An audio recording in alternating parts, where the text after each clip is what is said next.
Hello and welcome to 5-Minute Math. Today we are looking at the 8th grade concept of modeling the Pythagorean Theorem. This is standard 8.6c in the great state of Texas, and we are using item number 26 off the Redesign Practice Online STAAR test. If you haven't done so already, please go ahead and take a moment to pause the video, work this problem out on your own, unpause it, and we will look at our answers together.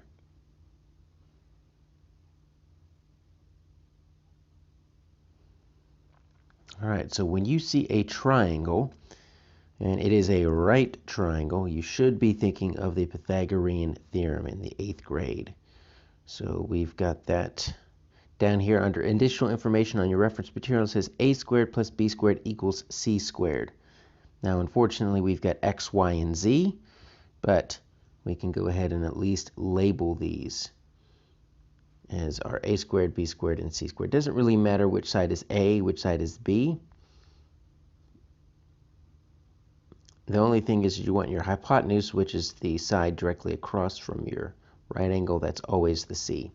So here's the Pythagorean theorem, right? If you take the two legs, the a and the b, you square them and you add the sum, you're going to get something equal to the hypotenuse squared. And the reason we know that is because we literally are drawing squares here, right? So in this case, they're x, y, and z.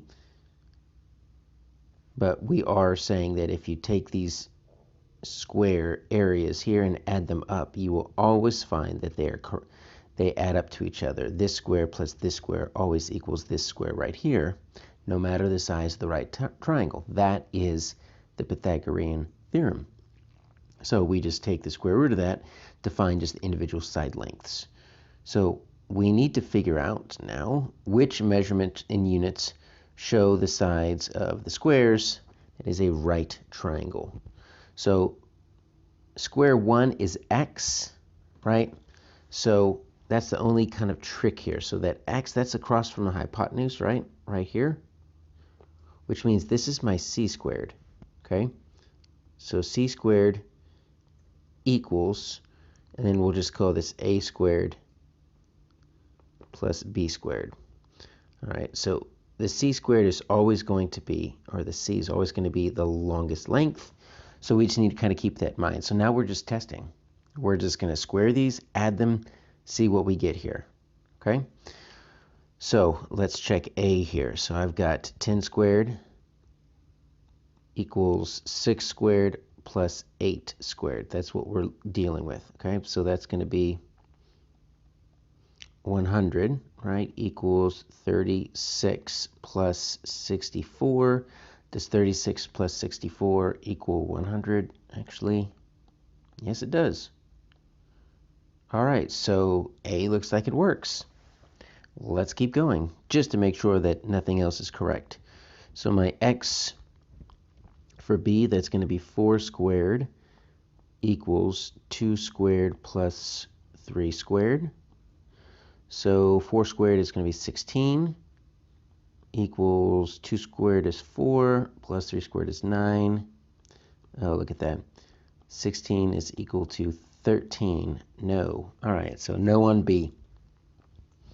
Yeah, all the rest of them should be no, but let's just verify. 9 squared equals 5 squared plus 7 squared.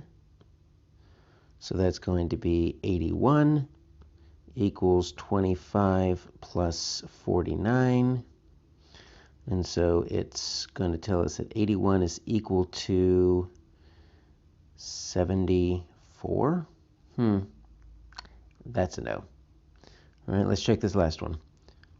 7 squared equals 3 squared plus 4 squared. So my 7 squared is 49. My 3 squared is going to be 9. 4 squared is 16. Not even close.